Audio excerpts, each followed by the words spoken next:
Hello everyone are guys, आप सबको नमस्कार। आज के इस वीडियो में हम सीखने वाले हैं प्रेजेंट कॉन्टिन्यूस टेंस। साथ ही साथ हम इसका फॉर्मूला भी सीखने वाले हैं। सबसे पहले हम इसे फॉर्मूले के द्वारा समझते हैं कि हमें क्या क्या किन चीज़ों का ध्यान रखना है, किन नियमों का ध्यान करते हुए सेंटेंस बनाना है। यहाँ पे लिखा हुआ है फार्मूला। फार्मूले में देखें आप, सब्जेक्ट आपको लिखना है, हेल्पिंग वर्ब आपको इज एम आर, है ना, इस तरह की हेल्पिंग वर्ब आपको लिखना है। वर्ब वर्ब में आपको क्या लगाना, आईएनजी। उसके बाद आपको नाउन लिखना है, ठीक है। और अब सब्जेक्ट में क्या होता है, सब्जेक्ट होते हैं हमारे दो प्रकार के, एक होता है प्लूरल, एक होता है सिंगुलर। तो प्लूरल की अगर हम बात करें तो आई का मतलब क्या होता है, मैं, यू मतलब तुम, वी मतलब हम, दे मतलब वे, सिंगुलर में ही वह, शी वह, इट यह। ही होता है मेल, शी होता है फीमेल, और इट होता है कोई नाउन वस्तु के लिए, ठीक है, जैसे इट इज माई मार्कर। इस तरह हम इसका यूज करने वाले हैं। चलिए इसकी शुरुआत करते हैं। अगर आप मेरे चैनल पर नए हैं तो आप इसे फॉलो करिए, सब्सक्राइब करिए। देखिए, इसको मैं थोड़ा सा ऊपर कर रहा हूँ। सेंटेंस बनाना है, हम चालू करते हैं। सेंटेंस नंबर 1, बिल्कुल बेसिक सेंटेंस। जैसे हम बात करते हैं प्लूरल की, तो मैंने लिखा आई एम, ठीक है, I am using, I am using Instagram, I am using Instagram. तो मैं क्या कर रहा हूँ यहाँ पे, इंस्टाग्राम को क्या चला रहा हूँ, मतलब कोई काम मेरा प्रोग्रेस में है, ठीक है, मेरा कोई काम चल रहा है। तो इसी को हम कहते हैं प्रेजेंट कॉन्टिन्यूस टेंस। बस इस बात का आपको ध्यान रखना है, कोई काम अगर प्रोग्रेस में हो, चल रहा हो, तो वो आपका प्रेजेंट कॉन्टिन्यूस टेंस कहलाएगा, है ना। मैं इंस्टाग्राम चला रहा हूँ, मैं इंस्टाग्राम चला रहा हूँ। सेंटेंस नंबर दूसरा,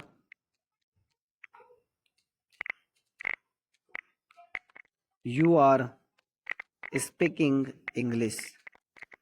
यहाँ पे आप देखने वाली बात यह है कि यहाँ पे आप क्या कर रहे हो, पहले तो आपने क्या करा, आप इंस्टाग्राम चला रहे हो, उसके बाद आप क्या कर रहे हो, अंग्रेजी बोल रहे हो, है ना, बोल रहे हो। यहाँ पे अगर आईएनजी फॉर्म आ रहा है तो समझ जाइए कंटिन्यूस की बात हो रही है, कोई काम प्रोग्रेस में चल रहा है। सिंपल तरीका है कॉन्टिन्यूस पहचानने का, कॉन्टिन्यूस टेंस को पहचानने का, प्रेजेंट को। आप अंग्रेजी बोल रहे हैं, ठीक है, आप अंग्रेजी बोल रहे हैं। सेंटेंस नंबर तीसरा, सेंटेंस नंबर तीसरे में क्या आएगा, यू हो गया हमारा। अब वी की बात करते हैं, we are earning money, we are earning money, right. हम पैसे कमा रहे हैं, हम पैसे कमा रहे हैं, राइट। ये आपको समझ में आ रहा है धीरे धीरे। यहाँ पे क्या चल रहा है, हम पैसे कमा रहे हैं, यानी हम कोई कई जगह जाकर काम कर रहे हैं, पैसा का बंदोबस्त कर रहे हैं। तो कोई काम क्या हमारा प्रोग्रेस में चल रहा है, कंटिन्यू हो रहा है ना, रुका नहीं है। जो कोई काम रुक जाए तो हमारा पास्ट कहलाएगा, लेकिन कोई काम चल रहा है हमारा प्रेजेंट कॉन्टिन्यूअस, तो उस प्रकार हम इसको कह सकते हैं कि हम पैसे कमा रहे हैं। तो कोई ये हमारा काम चल रहा है, प्रोग्रेस में है ना, ये आपको ध्यान रखना है। सेंटेंस नंबर चौथा देखें आप, चौथे नंबर का कुछ इस प्रकार है, they are giving, they are inviting, invite कर दे ज़्यादा अच्छा रहेगा, इनवाइटिंग, वे हमें इनवाइट कर रहे हैं, वे हमें आमंत्रित कर रहे हैं, वे हमें आमंत्रित, आमंत्रित कर रहे हैं। मतलब ये काम चल रहा है, प्रोग्रेस में है ना, ये आपको ध्यान रखना है।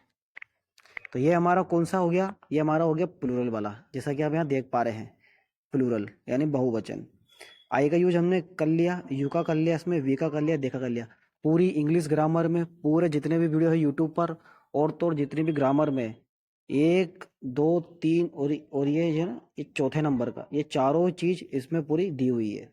चारों ही चीज होती है प्रेजेंट कॉन्टिन्यूस टेंस में, और सिंगुलर में भी ही, शी, इट, और किसी का यहाँ पे नाम, इसमें भी यहाँ चार चीज होती है। ये आपको ध्यान रखना है, ठीक है। आपको कंफ्यूज नहीं होना है कि इसमें कुछ और चीज़ रह गई हो, छूट गई हो, या दूसरा वीडियो हमें देखने की जरूरत पड़े। आपको दूसरा वीडियो देखने की जरूरत पड़ेगी ही नहीं, मैं इसमें सारी चीज़ें आपको बेसिक से समझा दूंगा, बेसिक से एडवांस तक। अब बात करते हैं हम सिंगुलर की। तो सेंटेंस नंबर 1, अब बनाते हैं इसको निगेटिव में, he is not learning English, वह अंग्रेजी नहीं सीख रहा, ठीक है। अभी हम क्या कर रहे थे, पॉजिटिव बना रहे थे कॉन्टिन्यूस टेंस में, अब इसका हम निगेटिव बना रहे हैं प्लूरल में, सॉरी सिंगुलर में हम बना रहे हैं इसका नेगेटिव, ठीक है। और काम क्या चल रहा है, प्रोग्रेस में। सीख क्या रहे, इंग्लिश। तो वह अंग्रेजी सीख नहीं रहा है, वह अंग्रेजी नहीं सीख रहा है।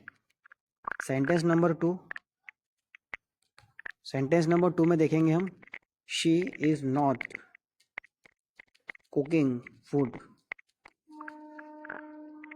वह खाना नहीं बना रही है, right.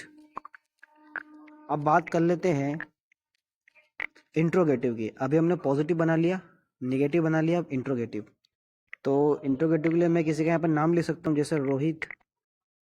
Rohit is giving me, Rohit is using Facebook. Rohit क्या कर रहा है, फेसबुक चला रहा है। अगर मुझे इसका इंट्रोगेटिव बनाना हो तो सिंपल तरीके से मैं इस आगे लगा दूंगा, रोहित को पीछे कर दूंगा। देखिए कैसे करूंगा, इस मैंने आगे कर दिया, राइट, और रोहित को मैंने पीछे लिख दिया, जगह चेंज कर दी।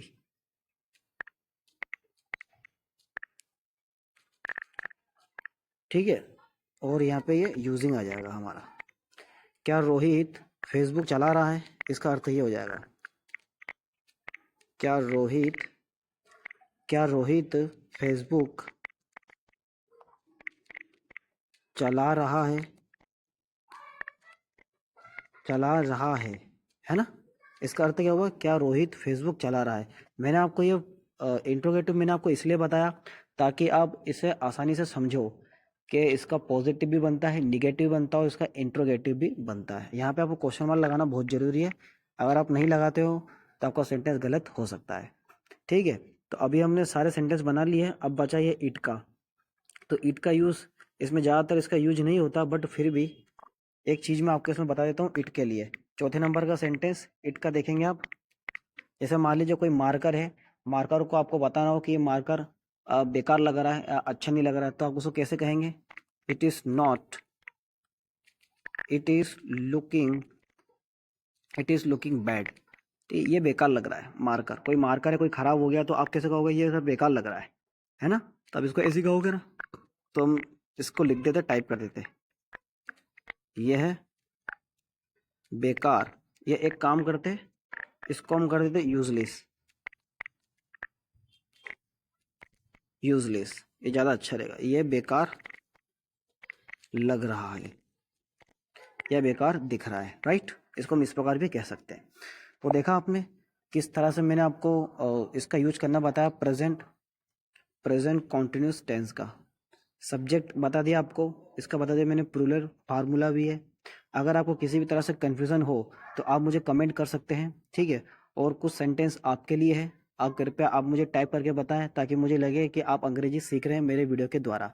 Thank you so much for watching my video. कल मिलते हैं एक नए टॉपिक के साथ, एक नए अंदाज में।